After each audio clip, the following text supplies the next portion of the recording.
Hello दोस्तों, मैं हूं आपका दोस्त एडवोकेट शिवेंद्र प्रताप सिंह। आज हम बात करेंगे एक महान एडवोकेट के बारे में और बात करेंगे कि उन्हें कितनी भाषाओं का ज्ञान था और उनके पास कितनी लॉ की किताबें थी या फिर कितनी अन्य किताबें थीं।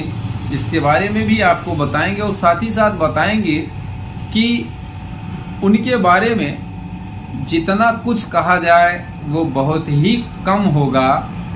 तो अगर आप जान गए हैं कि हम किसके बारे में बात करने जा रहे हैं तो कमेंट करके सबसे पहले जवाब दीजिएगा। जी दोस्तों, हम बात कर रहे हैं डॉक्टर B.R. अम्बेडकर अर्थात बाबा साहब अम्बेडकर के बारे में। उनके पास जो अद्भुत ज्ञान था, या ये कह लेते हैं कि हर विषय में जो उनके पास ज्ञान की पूंजी थी वो कोई साधारण नहीं थी, या ये कह लेते हैं कि उनके पास जो ज्ञान का भंडार था वो साधारण नहीं कहा जा सकता है। उनके पास असीमित ज्ञान था जिसके बारे में चर्चा करना बहुत मुश्किल बात है। बहुत कम चर्चा कर सकते हैं आप। जितना उनके पास चर्चा करेंगे उनके बारे में उतना ही कम होगा, ये कहा जा सकता है। आज हम बात करेंगे कि डॉक्टर B.R. अम्बेडकर जी के पास उनके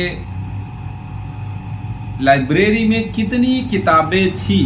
ये कोई एग्जैक्ट आंकड़ा मैं नहीं बताऊंगा, लेकिन आज मैं आपको बताता चलूं कि उनके लाइब्रेरी में लगभग 2000 किताबें धर्म की थी, 5000 कानून की किताबें।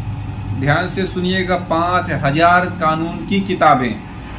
आज आदमी 1000 किताब नहीं रख सकता है या नहीं रख पाता है। उनके पास सिर्फ कानून की 5000 किताबें। इससे आंकड़ा ये लगाया जा सकता है कि वो कितना पढ़ने लिखने में रुचिकर उनका मन था, कितना रुचि रखते थे पढ़ने लिखने में। 1300 अंग्रेजी की किताबें थीं, 3000 राजनीति की किताबें थीं, 300 युद्ध शास्त्र की किताबें थी, 1100 अर्थशास्त्र, 2500 इतिहास की किताबें, 200 संस्कृत की किताबें, 800 मराठी, 500 हिंदी, 600 फिलॉसफी, 1000 रिपोर्टर की किताबें थी, 400 साहित्य की किताबें थी, 600 पत्र और भाषण की किताबें थी, 1200 जीवनियाँ थीं और अन्य विषयों पे लगभग 3000 किताबें थीं।